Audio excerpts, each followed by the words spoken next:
Perkenalkan, nama saya Dwi Kriswanto dengan NIM 13123000106. Yang pertama, di sini saya akan menjelaskan tentang pengertian KPK. KPK sendiri biasa kita ketahui tentang Komisi Pemberantas Korupsi, adalah lembaga negara dalam rumpun kekuasaan eksekutif yang biasanya setiap melakukan tugas atau wewenangnya, mereka melakukannya secara independen tanpa terpengaruh oleh kekuasaan manapun. Assalamualaikum warahmatullahi wabarakatuh. Perkenalkan, nama saya Wahyu Wisnu Aji dengan NIM 13123001112. Di sini saya akan menjelaskan terkait tujuan daripada lembaga KPK itu sendiri, yaitu yang secara umum kita ketahui, dan tidak bukan untuk melakukan tindakan pencegahan agar tidak terjadi tindakan pidana korupsi yang pastinya. Lalu juga KPK mungkin melakukan penyidikan, penuntutan, dan penyegelan juga terhadap perkara tindak pidana korupsi.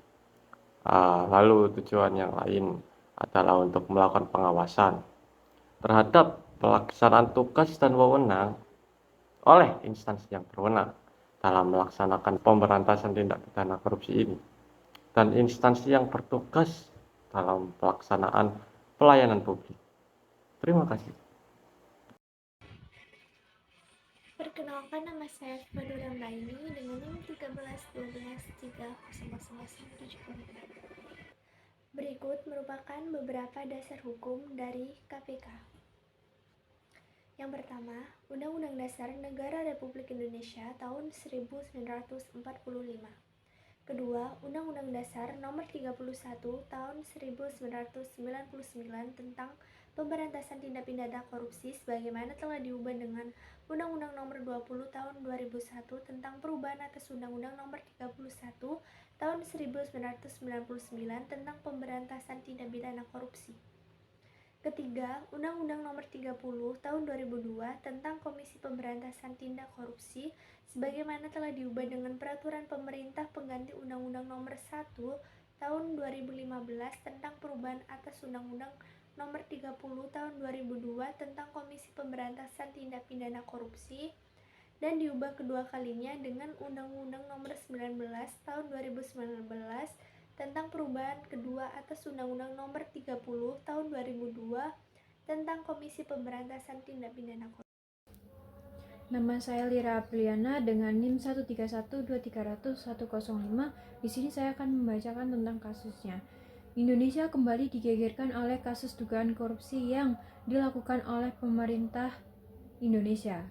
Komisi Pemberantasan Korupsi atau KPK mencium adanya dugaan kasus korupsi yang menyeret Menteri Pertanian, yaitu Syahrul Yassin Limpo, dengan pemerasan dalam jabatan, gratifikasi, dan juga keikutsertaan dalam pengadaan barang atau jasa di Kementerian Pertanian.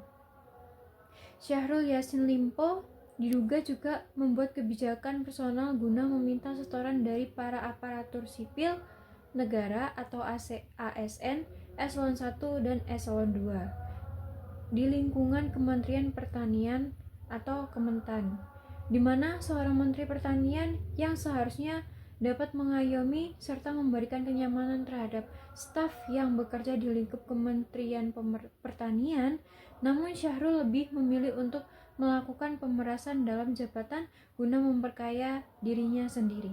Terima kasih. Saya Abelina Ayu Devitasari dengan NIM 13123000118 akan memberikan tanggapan mengenai kasus lembaga KPK. Berikut tanggapan dari kasus lembaga KPK dari saya.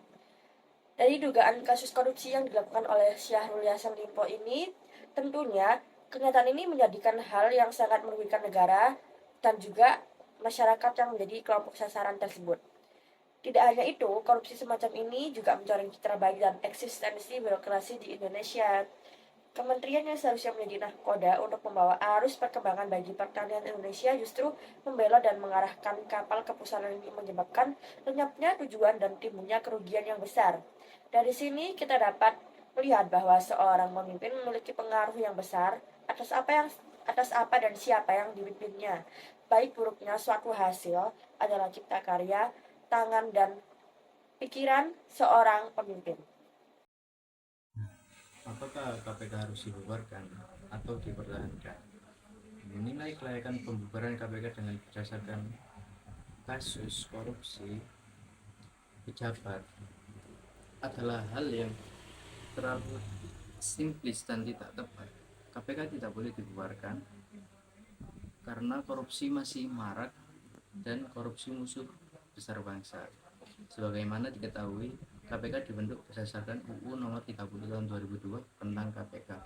Dalam melaksanakan tugas dan kewenangannya, KPK bersifat independen dan bebas dari kekuasaan manapun. Sesuai penjelasan UU KPK, pembentukan KPK bukan untuk mengambil alih tugas pemberantasan korupsi dari lembaga-lembaga yang sudah ada sebelumnya. Kasus korupsi pejabat, hal ini menunjukkan bahwa masih banyak pihak yang perlu ditindak dan sistem yang perlu diperkuat. Justru KPK perlu diperkuat dan sistem perlu direformasi untuk memberantas korupsi secara lebih efektif. Terima kasih. Wassalamualaikum warahmatullahi wabarakatuh.